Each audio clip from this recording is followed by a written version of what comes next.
தேவனே, இன்று என்னை உருமாற்றும். ஜூன் மாதம் 20ஆம் தேதி. ஜீவராசிகளிடமிருந்து ஜெபிக்க கற்றுக்கொள்ளுங்கள். சங்கீதம் 145:15. எல்லா ஜீவன்களின் கண்களும் உம்மை நோக்கி கொண்டிருக்கிறது. ஏற்ற வேளையிலே நீர் அவைகளுக்கு ஆகாரம் கொடுக்கிறீர். உயிர் வாழ நீங்கள் தேவனை சார்ந்துள்ளீர்களா?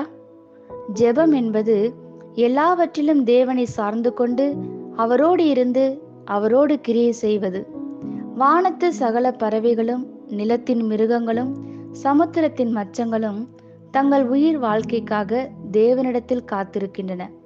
அவைகளுக்கு 2 காரியங்கள் தெரியும். தேவனே தங்களது ஒரே போஷகர். தங்களுக்கு தேவையான எதுவுமே தங்களது சுய பலத்தினாலோ அல்லது மற்றவர்கள் மூலமாகவோ வர முடியாது. 2வதாக, அவைகளுடைய பதில்களுக்கு ஒரு ஏற்ற நேரம் உள்ளது என்பதை அறிந்திருக்கின்றன. தேவன் மேல் அவை எவ்வளவு சார்ந்துள்ளன? தேவனின்றி ஜீவனுக்கு வேறு வழி இல்லை என்பதை இருதயத்தின் ஆழங்களில் நன்கு அறிந்து வைத்திருக்கின்றன. மனிதன் ஒருவன்தான் தன் வாழ்வில் தேவனுடைய அவசியத்தை புரியாதவனாக இருக்கிறான். ஆசீர்வாதத்தை விரும்புகிற உலகம் தேவனை விட்டு வழி விலகி கொண்டிருக்கிறது. ஜனங்கள் தங்கள் உரையாடல்களில் தேவன் என்று சொல்லுவதை கூட தங்கள் அந்தஸ்திற்கு குறைவாக எண்ணுகிறார்கள். இப்படிப்பட்ட சுயாதீனத்தோடு நடக்கும் மனிதன் 5 அறிவு உள்ள மிருகத்திலும் மோசமானவனாக இருக்கிறான். ஜீவாதிபதியாகிய தேவனிடத்திலிருந்து வரக்கூடிய எல்லாவற்றையும் தனக்கு வராமல் தடை செய்து விடுகிறான். இது தேவனால் ரட்சிக்கப்பட்டு அவரை அறிந்துள்ள மக்களிடத்திலே காணப்படக்கூடாது.